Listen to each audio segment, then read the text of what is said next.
Coco Martin, hindi may tanggi ang sobrang pagmamahal sa kapamilya aktres na si Yasi Pressman. Kung matatandaan ay prematurely exit ang dalaga sa Pinoy Big Brother house dahil nga ni-request ni Coco Martin para maging leading lady niya. Mula noon pa ay gusto na ng aktor ang aktres. Hanggang sa naging parte na ang dalaga ng longest running teleserye na FPJ ang Probinsyano. Sa halos 5 taon na magkasama ang dalawa sa serye ay nahulog na ang loob nila sa isa't isa.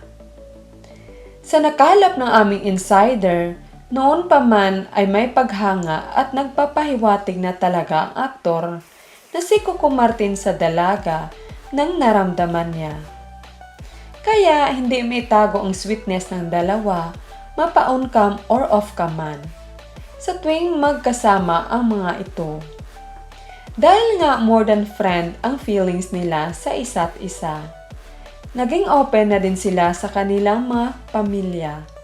Nakilala na rin ng aktor ang pamilya ng dalaga. Noon nga ay nanliligaw na ito sa aktres. At na-meet din ng aktor ang half-sister ni Yasi Pressman nang pumunta sila ng Hong Kong. Kaya gano'n na lang ang pag-alaga at pag-care ni Coco Martin kay Yasi Pressman.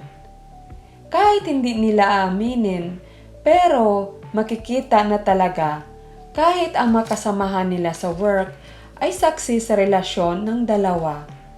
At masaya ang mga ito. Lagi andyan aktor sa lungkot at saya para sa dalaga. Laging ipinadama ang pagmamahal niya sa aktres at sa pamilya nito. Kung matatandaan ay na-ospital at pumanaw ang ama na aktres, ay todo comfort ang aktor. Nag-promise si Coco Martin na hindi niya pababayaan ang aktres. Sobrang saya ng aktor nung ipinakilala siya ng aktres sa kanyang pamilya. Sa ngayon ay happy ang aktor sa anumang achievement ng dalaga at sobrang proud.